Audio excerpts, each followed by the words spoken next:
Everyone, সকলকে শুভ সকালের অনেক ভালোবাসা এবং শুভেচ্ছা। সকালটা অনেক তাড়াতাড়ি করে শুরু করেছি। 6:30 না 7টা, পৌনে 7টা বাজে। দেখেছো রোদের কত তাপ, কত তেজ। আমি সকাল সকাল করছিলাম। মেয়েকে ওই রিপোর্ট দেখাতে যাব। আগের দিন তো যেতে পারিনি। এটা হচ্ছে তোমার বুধবারের ব্লগ। আগের দিন যে না যেতে পাওয়ার কারণে মানে রিপোর্টটা দেখাতে পারিনি বলে পরের দিন আবার যেতে হবে। তার জন্য সকাল সকালে করছিলাম যে তাড়াতাড়ি করে এসে যদি দোকানটা খুলতে পারি, বা বেশি ভিড় হয়ে গেলে তখন বসে থাকতে হয়। তার জন্য তাড়াতাড়ি গেলে কি তাড়াতাড়ি দেখানো হয়ে যাবে। তার জন্য দেখো আমি যতটা পারছি তাড়াতাড়ি করে সব কিছু কাজ করার চেষ্টা করছি। তো দেখো কাজটা সেরে আর কিছু শেয়ার করি নাই, ডাইরেক্ট গাড়িতে উঠে গেছি আমরা। এদিকে মেয়ে তো খুব খুশি, ওর তো কোনো টেনশনই হচ্ছে না। আর রাস্তায় এত জ্যাম ছিল, একটুক্ষণ দাঁড়িয়ে থাকতে লেগেছে। এটা তো স্কুলের টাইমে গেছি, 9:30 মতো বাজে তখন। তার জন্য একটু জ্যাম ছিল রাস্তায়। আর দেখো ওই যে মেয়ের হসপিটাল এসে গেছে, যেখানে মেয়েকে আমরা দেখাই সব সময়। তো তোমরা যারা আশেপাশে শিলংয়ের মধ্যে আছো অনেকে জানো এই হসপিটাল।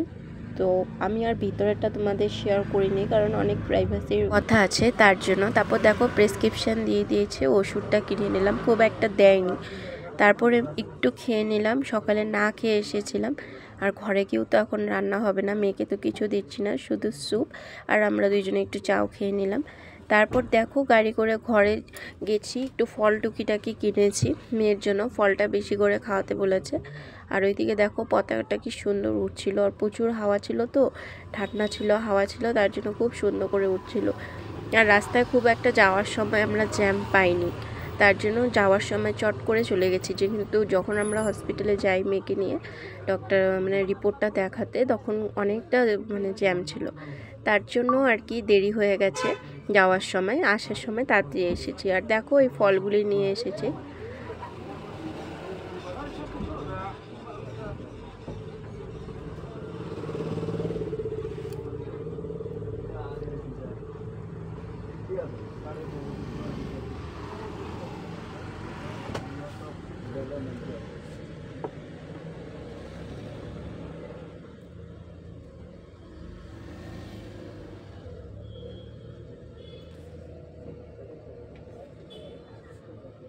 কলাটা আর আপেলটা দিচ্ছি না, ঠান্ডা লেগেছে, তার জন্য কলা আপেলটা দিব না।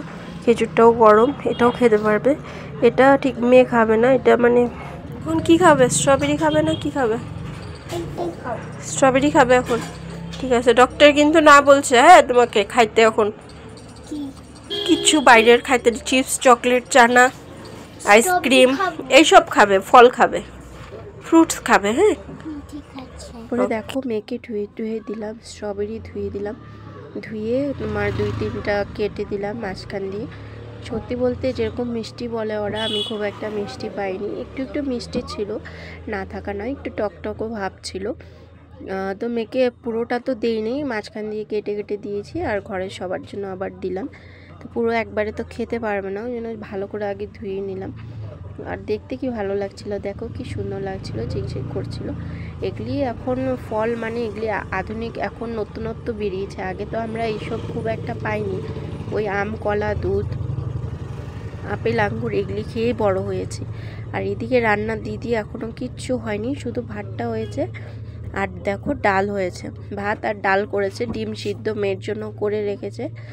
তো এইদিকে ডিমের জন্য আলু ভাজি করছিল। আর মেয়েকে যে ওষুধটা দিয়েছে, মেয়েকে খাওয়ানোর পর বলেছে খাওয়াতে, তো ওকে খাওয়াই দিলাম। এদিকে আমার হাজব্যান্ডকেও খেতে দিলাম।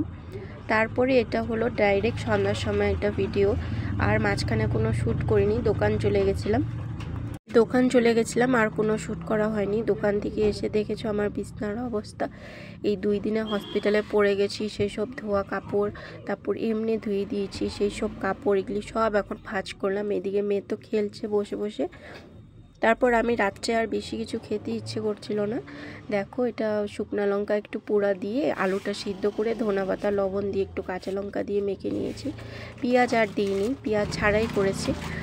তো তারপর আমার হাজব্যান্ডকে তো আমি ভাতই দিই রাত্রে, কিন্তু আমি তো রুটি খাই জানোই, তো আমি রুটি খেয়ে নিয়েছিলাম। আমি তো রুটি খাই রাত্রে, তো আমি আমার হাজব্যান্ডের ভাতটা সিদ্ধ করে আমি সুন্দর করে মেখে নিচ্ছিলাম আগে, কারণ এত গরম ছিল, হাত দিয়ে তো মাখতে পারছিলাম না। সিদ্ধ ভাত দিয়েছি একটু ঘি দিয়ে, তো সিদ্ধ ভাত দিয়ে ওই তোমার একটু পাঁপড় ভাজা দিয়ে আর আলু সিদ্ধ যেটা মাখা করলাম সেটা দিয়ে দিয়েছি। আর রাতে করে না এগুলি খাবারই ভালো লাগে বেশি, ওই মাছ মাংস খাবার থেকে এগুলি খাবারই ঠিক আছে রাত্রে খাবারের মধ্যে। তারপর দেখো আমি আমারটা তৈরি করে নিলাম, একটু সবজি নিয়ে এসেছিলো পিসি, তো ওই আমি বললাম আর কি করবে সবজিটুকু দাও আমাকে দিয়ে দিই, একটুখানি আছে। তো দেখো রুটি দুটো দিয়ে একটু পাঁপড় ভাজা দিয়ে সবজি দিয়ে আর আলু সিদ্ধ দিয়ে খুব স্বাদের খাবার খেয়েছি রাতের খাবারটা। আর কেমন লাগলো ওই ছোট্ট ভিডিওটা জানিও। আর এরকম নতুন নতুন যদি তোমরা ভিডিও দেখতে চাও সাবস্ক্রাইব করে দিও, বেল আইকন ক্লিক করে দিও, তবেই দেখতে পারবে আমার নতুন নতুন ভিডিও। আমি যদি নতুন ভিডিও দিতে পারি তো নিশ্চয়ই আমি শেয়ার করব। তো শুভরাত্রি, সকলে খুব ভালো থেকো, সুস্থ থেকো। আর আমার এই ছোট্ট ভিডিওটা কেমন লাগলো সেটাও জানিও কমেন্ট করে, শেয়ার করতে ভুলো না। আগামী দিনে এরকম সুন্দর সুন্দর ভিডিও দেখার জন্য পাশে থাকতে হবে। তো সকলে ভালো থেকো। আর দেখো রাত্রের এত সুন্দর সিনারি তোমাদের না দেখিয়ে পারলাম না, চারদিক কিছু জায়গা অন্ধকার কিছু জায়গা আলো, তখন রাত্র 10টা বাজে, বেশি না। আর এত ঠান্ডার মধ্যে না এখানে এখন তাড়াতাড়ি বন্ধ হয়ে যায়। তো কেমন লাগলো কমেন্ট করো। টাটা, গুড নাইট, শুভরাত্রি, সবাই ভালো থেকো, সুস্থ থেকো।